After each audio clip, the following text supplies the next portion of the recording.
I know what it's like now to have thought I pressed the record button and not get anything. Um, so I've still got the black-bellied plover. I'll shorten my last video substantially now. So I just wanted to thank everybody for watching this series of videos from here in Cuba. What I'll do is that when I close this little section down, play some Cuban-inspired music, and some of the photos of the birds I get today, as well as over the past 2 weeks. I'll just put a little photo compilation of things. Um, it's been amazing, I have to say.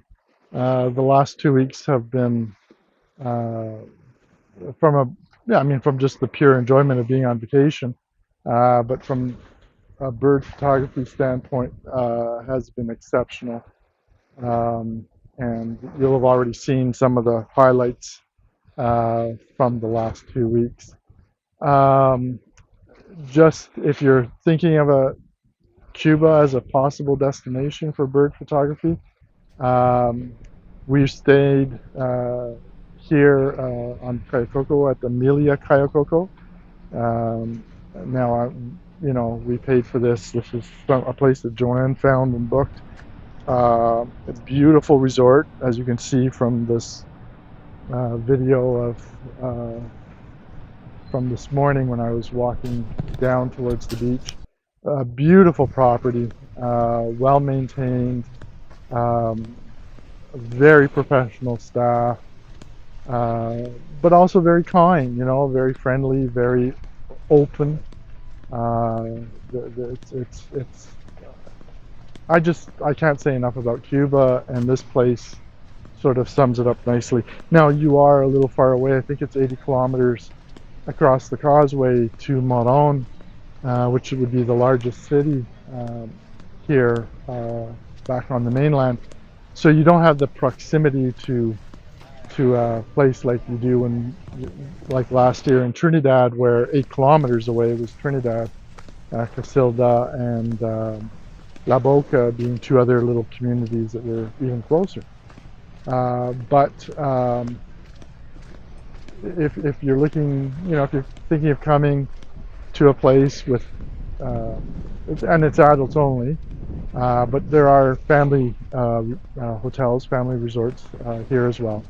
But the Cayo Coco at least will give you an idea geographically where we stayed and had all this good fortune with bird photography.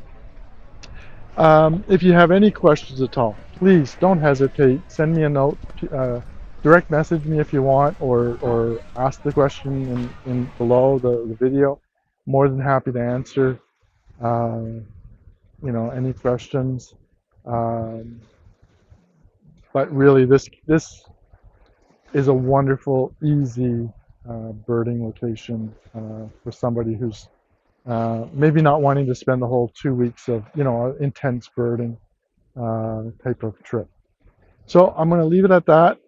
Thank you very, very much again for watching. Just over my shoulder, my little corner, which I loved.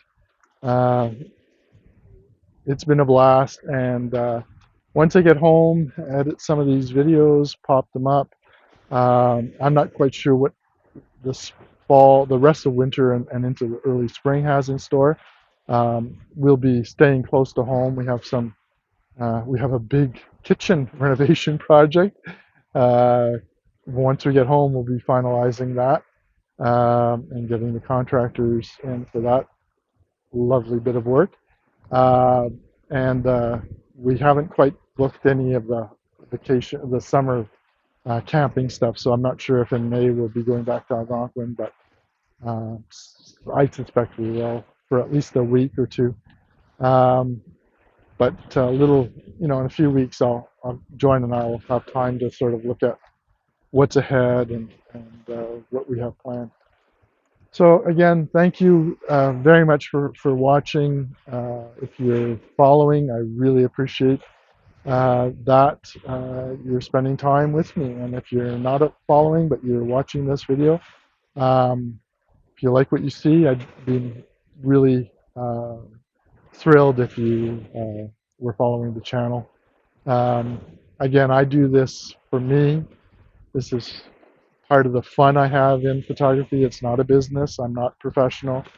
I'm just like the vast majority of you out there, doing this as a hobby, and just want to share some of my very fortunate experiences, especially in relation to traveling out of Canada to places like Cuba, Spain, Portugal, Sicily, and other locations.